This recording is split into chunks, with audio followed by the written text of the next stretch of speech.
রীতা আক্তার, নামটা মনে রাখবেন। এসএসসিতে বিজ্ঞান বিভাগ থেকে জিপিএ 5 পেয়েছে সে। স্বপ্ন বড় হয়ে ডাক্তার হবে। রীতার গ্রামের বাড়ি জয়পুরহাট। ডাক্তার হওয়ার স্বপ্ন পূরণ করতেই বাবা, মা আর ভাইকে নিয়ে ঢাকায় এসেছে রীতা। ভর্তি হয়েছে দুয়ারিপাড়া সরকারি কলেজে। বাবা রিক্সা চালান, মা বাসা বাড়িতে কাজ করেন, আর ভাই ট্রাক চালকের সহকারী। 5 আগস্ট 2024। সারা দেশ থেকে মানুষ যোগ দিচ্ছে বৈষম্য বিরোধী ছাত্র আন্দোলনে। প্রতিদিনের মতো পরিবারের সবাই কাজে বেরিয়ে পড়ে। রীতা বাসায় একা। হুট করে রীতার বান্ধবী ফোন দিল, মিছিলে যেতে বলল। রীতাও কিছু না ভেবেই বেরিয়ে পড়ল বাসা থেকে। সকাল 11:30।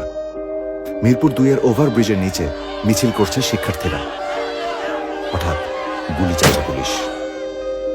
সবাই ছত্রভঙ্গ হয়ে পড়ে। সন্ধ্যা হয়ে গেলেও রীতা বাসায় ফেরেনি দেখে আশেপাশে খোঁজ করতে থাকে রীতার পরিবার। রাত 10:30টার দিকে শহীদ সোহরাওয়ার্দী হাসপাতালে মেয়ের লাশ খুঁজে পান রীতার বাবা মা। রীতার মাথায় গুলি লেগেছিল। তার মৃত্যু হয়েছিল সাথে সাথেই। বাবা শোকে পাথর হয়ে গেছেন। মা মেয়ের জামা বুকে নিয়ে এখনো কান্না করেন। যে স্বপ্ন পূরণ করতে পরিবারের সবাই ঢাকায় এসেছিলেন, সে স্বপ্ন শেষ হয়ে গেছে চিরদিনের জন্য।